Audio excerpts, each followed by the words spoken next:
Yang penting teman-teman sudah punya persiapan matang apa aja yang harus teman-teman hadapin ke depan.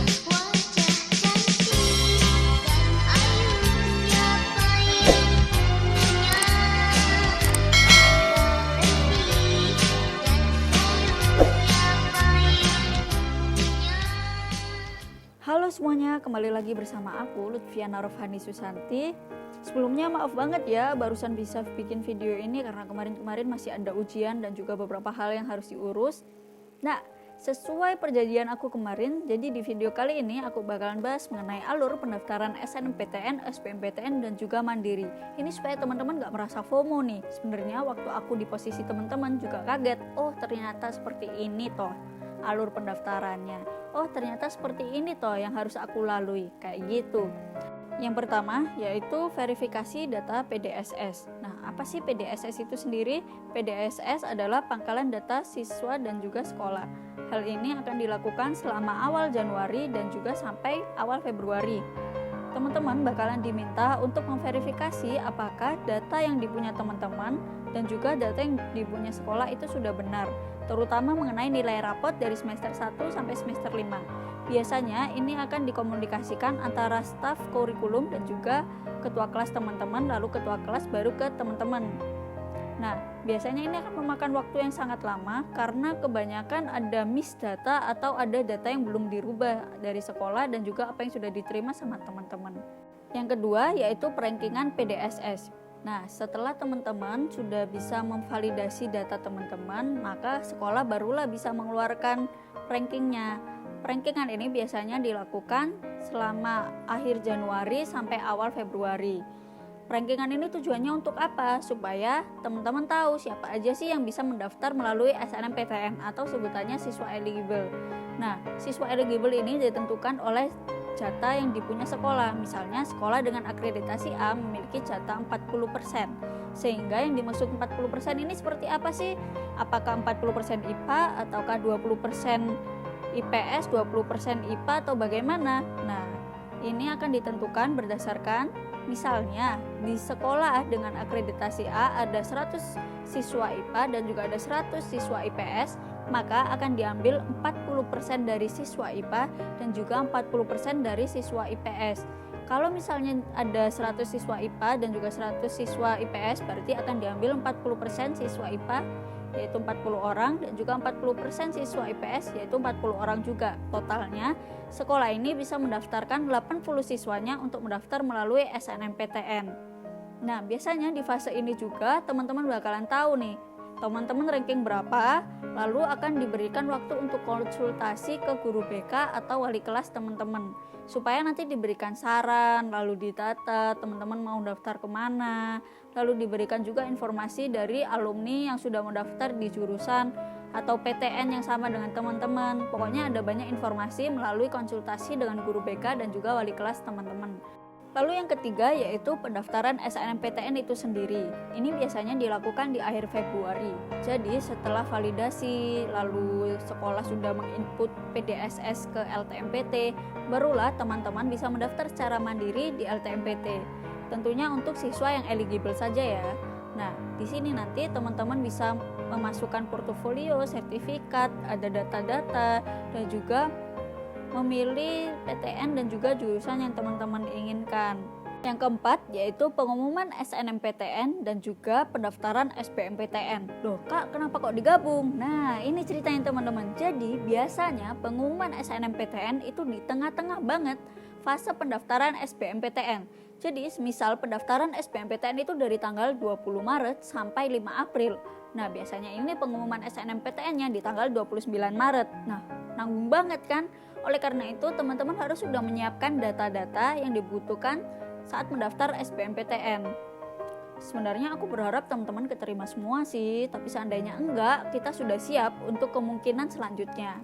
Karena di beberapa tahun yang lalu ada juga teman yang dia ketinggalan untuk daftar SBMPTN setelah ada pengumuman tidak diterima SNMPTN karena ketinggalan informasi itu tadi. Gitu teman-teman.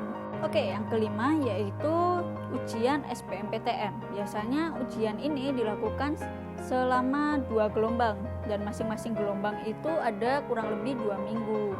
teman-teman cuma bisa mendapatkan satu jadwal sih kalau di tahun aku. Kalau di tahun 2022 ini aku belum mendapatkan info lebih lanjut. Nah, untuk ujian ini sendiri biasanya dilaksanakan di universitas atau tempat yang dekat dengan rumah teman-teman.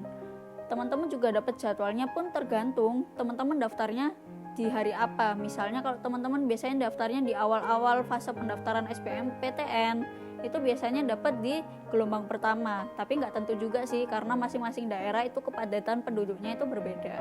Ini bakalan aku bahas lebih lanjut di video selanjutnya aja ya, mungkin sama teman aku yang punya pengalaman SBMPTN. Ditunggu ya. Oke, yang keenam yaitu pengumuman SBMPTN dan juga pendaftaran mandiri.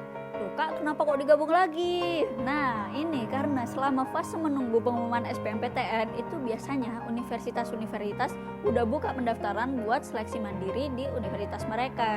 Jadi kalau misalnya teman-teman merasa nih, aduh SBMPTN-nya sulit banget nih, atau mungkin teman-teman punya peluang di SBMPTN tapi merasa ingin universitas yang lebih atau jurusan yang lebih, jadi teman-teman pengen nyoba mandiri, itu juga nggak apa-apa karena sifatnya SBMPTN itu nggak kayak SNMPTN.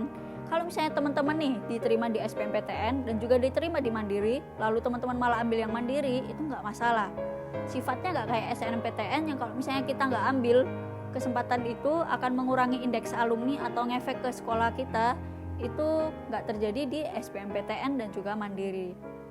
Yang ketujuh yaitu pengumuman mandiri. Biasanya mandiri di universitas-universitas itu dilaksanakan selama beberapa gelombang. Jadi teman-teman ikuti setiap jurusan dan juga universitas yang memang teman-teman mau karena jadwalnya beda-beda dan ujian mereka biasanya beda-beda juga. Tapi usahakan teman-teman jangan sampai ketinggalan informasi itu karena ada beberapa teman aku yang ketinggalan informasi atau jadwal itu. Akhirnya apa? Ya akhirnya mereka bisanya di universitas swasta. Jangan sampai ya teman-teman, usahakan, kalau saran aku sih ikutin Instagram di universitas-universitas itu, atau mungkin teman-teman punya grup di Telegram atau WhatsApp atau apa yang itu infonya untuk pejuang UTBK. Jadi teman-teman gak bakalan ketinggalan informasi. Tapi tentu saja ini juga dengan kebulatan tekad teman-teman ya, supaya teman-teman nggak nanti merasa aku nggak keterima lagi, akhirnya teman-teman menyerah. Jangan gitu, kita usahain sampai akhir supaya apa yang teman-teman inginkan itu dapat tercapai dengan sebaik-baiknya. Teman aku pun ada yang berjuang sampai di gelombang kedua mandiri di Fakultas Kedokteran kayak gitu. Jadi jangan patah semangat ya, pokoknya tetap berusaha melakukan yang terbaik dan belajar. Nah, gimana teman-teman? Apakah sudah cukup jelas? Aku berharap banget teman-teman bisa kasih feedback ke aku melalui subscribe, like, dan juga komen supaya aku lebih bersemangat bikin video-video selanjutnya. Kalau misalnya teman-teman ada pertanyaan, saran, atau Kak tolong jelasin ini dong, Kak aku kok nggak paham ya sama bagian ini, itu nggak apa-apa, teman-teman komen aja, insya Allah aku bakalan bales satu-satu kalau misalnya ada waktu. Aku harap teman-teman bisa keterima di SNMPTN, SBMPTN, dan juga mandiri. Kalau bisa di SNMPTN semua sih. Tapi yang penting kita sudah berusaha yang terbaik, punya plan A, plan B, plan C. Untuk sedikit insight aja ya, aku itu punya plan A, plan B, plan C. Otomatis plan A-nya yaitu keterima di SNMPTN. Alhamdulillah sih udah sampai di plan A. Seandainya aku nggak keterima di SNMPTN, aku punya plan B yaitu daftar SBMPTN. Tapi sebenarnya waktu itu aku merasa kurang bisa untuk mengerjakan SBMPTN. Jadi aku juga punya plan sih untuk daftar mandiri tapi geser jurusan. Kenapa kok geser jurusan Kak? Padahal kan biasanya pejuang kedokteran itu cuma mau kedokteran aja. Ini dengan rasionalitas kondisi finansial keluarga aku. Dan juga aku juga kalau misalnya mau kedokteran pun aku pengennya SBMPTN di tahun berikutnya. Jadi aku harus ambil gap year. Tapi selama gap year pun aku sudah punya rencana harus belajar apa, harus ngembangin apa aja yang bisa aku kembangin melalui soft skill dan hard skill aku kayak gitu. Yang penting teman-teman sudah punya persiapan matang apa aja yang harus teman-teman hadapin ke depannya. Kayak gitu. Semoga bermanfaat ya. Sampai jumpa di lain video. Dadah.